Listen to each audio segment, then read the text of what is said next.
ফ্যাসিবাদের দোসরদেরকে যারা পুনর্বাসিত করেছে তাদের বিরুদ্ধে ব্যবস্থা গ্রহণ করা হবে। শেষ হুঁশিয়ারি দিয়ে যাচ্ছি, যদি এই কমিটি, যদি এই দালালদের কমিটি যদি বাতিল না করা হয়, যদি এদের বিরুদ্ধে যদি তদন্ত না করা হয়, তাহলে এই আন্দোলন গণ আন্দোলনের রূপ নেবে, যেমনটা কোটা আন্দোলন গণ অভ্যুত্থানের রূপ নিয়েছিল। আমরা যারা এই গণ অভ্যুত্থানে এই বিপ্লবে অংশগ্রহণ করেছিলাম তারা আমাদের বিরুদ্ধে অবস্থান নিত, তারা আমাদের বিরুদ্ধে প্রশাসনিক এবং একাডেমিক ব্যবস্থা গ্রহণ করত।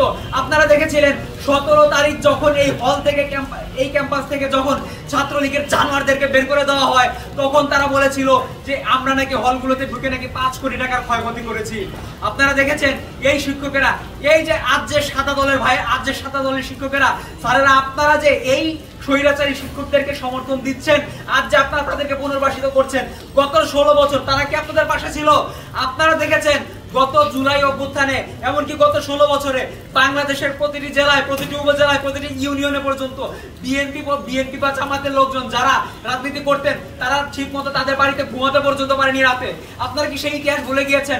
আপনাদের ছাত্রদেরকে মারা হয়েছে, আপনাদের নেতাকর্মীদেরকে দেশের বিভিন্ন জায়গায় আক্রান্ত করা হয়েছে, তাদের বিরুদ্ধে মামলা দেওয়া হয়েছে, আপনারা কিছুই করতে পারেননি। এই কাজগুলোর পিছনে সবচাইতে বেশি ভূমিকা রেখেছে, ইন্টেলেকচুয়াল সাপোর্ট দিয়েছে, ন্যারেটিভ তৈরি করেছে, শেখ হাসিনাকে এটা বুঝিয়েছে যে আপনি বাংলাদেশের চাই করেন না কেন, ঢাকা বিশ্ববিদ্যালয়ের আমরা নীল দলের শিক্ষকেরা আপনাদের পাশে আছি।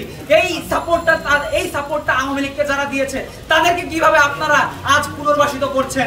আপনারা দেখতে পেয়েছেন যে এই শিক্ষকেরা, এই নীল দলের শিক্ষকদের যাদের এই 15 জনের কমিটিতে 7 জনকে যাদেরকে স্থান দেওয়া হয়েছে, এদের মধ্যে এমনও আছে যারা নীল দলের সেক্রেটারি পর্যন্ত ছিল।